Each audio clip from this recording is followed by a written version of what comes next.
Hello, dear friends. It's Carly Wharton, and welcome back to Owning Authenticity. I'm so grateful that you're here for this video to hear about 3 practical ways that you can begin working towards owning authenticity for yourself. I'm so excited to share these. They're so simple that everyone can get started. There's always a place to start if you're wanting to work towards more authenticity in your life.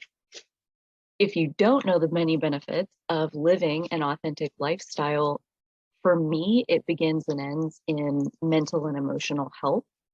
Uh, I came through a journey of facing suicide on a couple of different occasions. And through facing my own mortality, like really getting to decide, do you feel bad enough that you don't want to live anymore? I was on that brink. So for me to come through that journey, my mental health has been at the forefront of my experience as I've incorporated more and more ways to optimize my experience here. I want to live a life that feels good, plain and simple. So as I've reached towards that end of living a life that feels good, I've encountered many steps along the way. All of it kind of comes together in a big melting pot to form my owning authenticity mindset. And these are 3 practical ways that you can begin today to kind of work in that direction, keeping in mind that all personal change, all personal improvement and evolvement, all of that evolution, a personal evolution, that's what I wanted there. Um, all of that is incremental. All of it happens like one step at a time. So every day, if we're making one more step in the right direction, or maybe 2 steps forward and 1 step back, I'm going to tell some stories about that because it's not always a straight line. And these 3 steps kind of begin to ground you into this process of what it means to live an authentic life and not only know it, what it is, but to own it and to stand in it and to be it, to be the version of yourself that your soul came here to live. That's what your authentic self really is your soul getting to shine through all of the layers of BS and nonsense that get piled on us when we get here, taking those layers off that aren't us and letting the real us come through. That is my practice of owning authenticity, because I believe that every single one of us, our soul has a reason for coming forward, for manifesting this vehicle. And there are things that we can do in our humanness to make the vehicle work for us and not against us.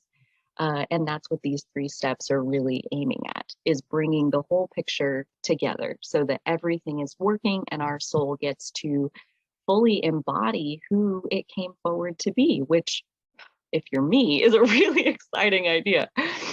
So without further ado, the 3 steps. Step number 1, personalize your definition of success. So what does success mean to you? Not what you think it should mean, not what you were taught it meant when you were small. Like your dad says that, hard work, that's how you become successful. That was my mantra that I had in my brain. And as I've grown in my journey to live a life that feels good, it evolved. My definition of success now is very emotional in definition. Like, I decide how successful I'm being by how good I feel. And if I feel really good, really consistently, that's my definition of success. When I have chronic bad moods, that is me being unsuccessful. And there's something wrong. That's just it. Like, our moods, we are built as creatures to be healthy and to be happy. So when we don't feel good, when we're in a cranky mood, when we're, whatever it is, snapping at people that we love, or just emotionally barricading ourselves off from the world, when we're doing that, something's wrong. And I lived such a long part of my life seeking an external definition of success, seeking money, seeking promotions at work, seeking recognition of any sort. I'll take any kind you got. I'll order one of all of them. Seeking those things, meanwhile, gaining all of this weight, and my eating was all over the place, way overeating, binge eating, emotional eating. I'm going to talk about all of these things in more detail in later videos. Chasing somebody else's definition of success was killing me slowly. And I didn't even put the pieces together for a really long time. And so that is my step one, is to personalize your definition of success. What is it that you really want? And I would even ask you to go a step further and ask yourself, why do you want that? Because a lot of times, like, I thought, well, what I want is money, but why I want money is because I want security and I want freedom of options. I want freedom from worry, knowing that if an accident happens, if the worst happens, like I have the money there that I'll need to cover myself. So, we don't really just want money, we're seeking security on some level. So it is about going as deep as possible to focus on what is it that you truly, truly, truly want. Because in that story, you don't truly want money, you want security. So if you can anchor your definition of success in feeling secure, then the money will follow. That's a law of attraction conversation for another day. If we can create a feeling on the inside, then that's what the universe is reflecting to us. That's what they're delivering more of. So if we focus on finding a place of feeling secure or feeling worthy or feeling lovable or feeling confident, I mean, all of these things, they're feelings. They start on the inside as feelings. And I was on that track for so long of, once I have enough money, then I'll feel successful. Once I get promoted to a certain level, then I'll feel successful. Once I'm an entrepreneur and I've opened my own business, then I'll feel successful. And every single one of those titles, it was empty and hollow, because that wasn't real success. So it took me kind of like swing and a miss, swing and a miss, swing and a miss, trial and error, experimenting with what works and what doesn't, to get to this point where I am now, where I see true success is emotional. And if my emotions are in check, if I feel happy and excited to be alive inside my life, that is success. So many people have so many accomplishments and they are miserable on the inside, working all the time, so successful, couldn't make any more money because there's literally no more time in the day. And they're so stressed and they're puking it on every single person that they come into contact with. We've talked a lot on this channel about ripple effects and how we are all contributing to the giant energy soup that we all live in together. And the question is, what do you really want? I want to feel good. I want to know that when I come into contact with another person, that I am leaving them with something that feels good, and that the ripple effects coming off of my being are creating upliftment in this world and making it a brighter place than it was before I walked into the room.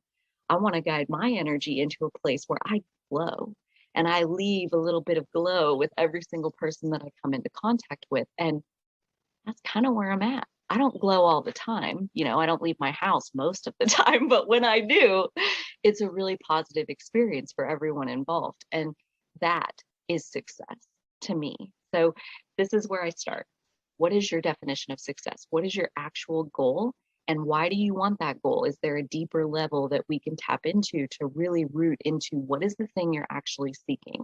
So that when we make a plan of like how to get wherever we're going, that we're actually headed to the right destination.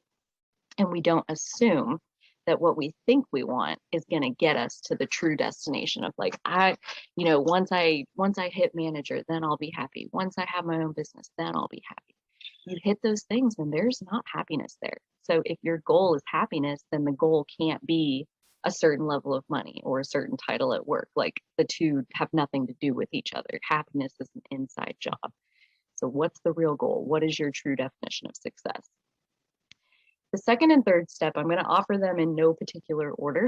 I'm going to say, if you're starting from scratch, pick the one that sounds the easiest and start there, and just know that that other one is part of it, that these are 3 steps that hopefully in some form or fashion, if you're starting from scratch, you can lean into all of them gradually simultaneously, because they definitely all support each other.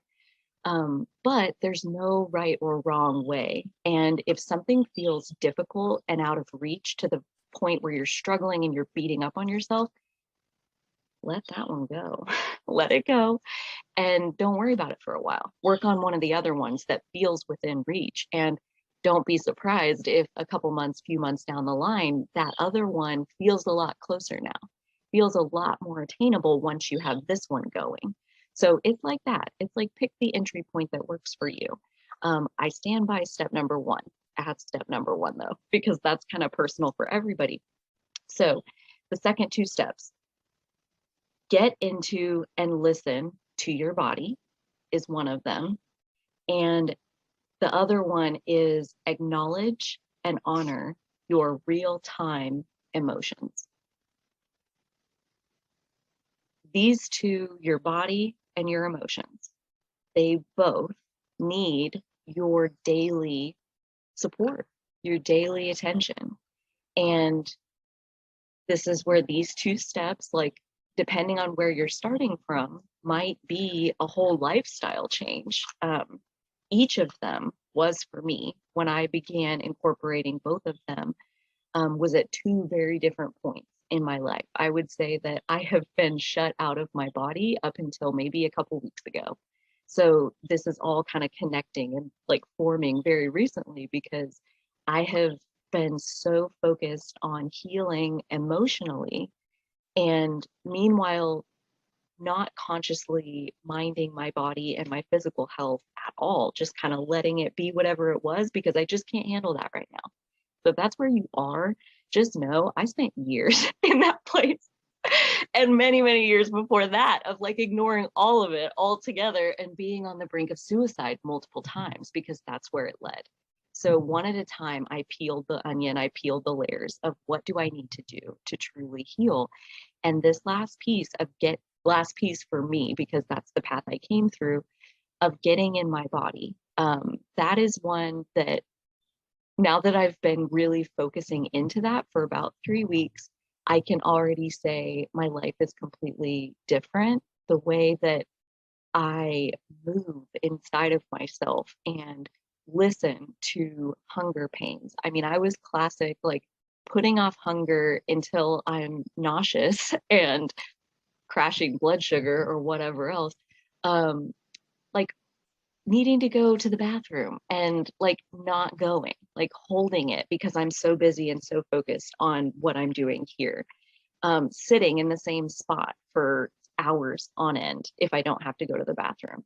Um, all of these things I just like was just like doing it. I was so on autopilot when it came to my body. So getting into my body looks like when I have the first pang of hunger, I step into, okay, how can I nourish my body? Like, let me listen to what it's asking for and ask myself, what do I feel like having right now? And nourish myself like right then. Not, I'm so busy doing other things and you'll have to wait. Like it's something that doesn't really matter. And it's our vehicle. Like if your car is flashing an empty gas gauge at you and you ignore that, eventually you run out of gas. And I'm an expert because I've run out of gas like 3 times. So I'm an expert in just ignoring something. I'm a professional, ignore it until it's such a problem that now you're basically stranded. And I think that's where I was going to be with my health if I didn't get in my body and begin consciously connecting with my health. Not necessarily my weight, it doesn't really have anything to do with that. Mental clarity is my main goal when looking at nutrition these last few weeks, is like there are foods that support your brain. There are foods that support your vital organs and that help your vessel, help your vehicle run optimally. So incorporating those foods and consciously, intentionally eating those foods and spending my calories during the day eating these things that are going to, like one guy said, like they're going to make my good guys get stronger, my good bacteria in the inner microbiome of who we are. Like when I eat healthy, my good guys get stronger. When I eat poorly, my bad guys get stronger. And whoever's stronger, that's how I feel. So you eat bad long enough, your bad guys are big and they're beating up your good guys, and you just feel awful all the time. And these last few weeks, like switching my mindset and coming to my nutrition, not even just food. I don't even think about it like food anymore because I have so many ties, so many emotional ties, and those are videos for another day with food. I think this is the first time in my life where I am coming to my nutrition from a place of wanting to fuel my health and not having it be anything to do with what my body looks like or what size my clothes are. Like that has nothing to do with this latest mindset shift that I'm working on. And this is the first time that I feel like I'm building something sustainable, like what I'm building in terms of my knowledge around nutrition, that's something that could actually end up being a lifestyle shift. Obviously, only time will tell. But I feel like I really found something that works. And a lot of that began with this concept of getting in my body, connecting to my body, taking ownership of it, realizing that whatever it's got going on is just an extension of my overall energy. Um, and that, my soul has big, big, big, big dreams about what this life could be, by the time we get to the end of it. And without a body, that gets really difficult to do. So that getting in your body piece is absolutely crucial.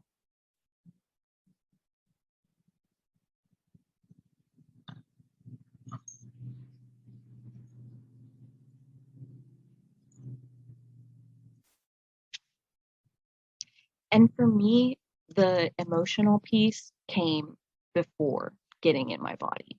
My emotions were so out of whack that getting those under control was priority number one. It was the biggest symptom that I was dealing with at the time was erratic emotions.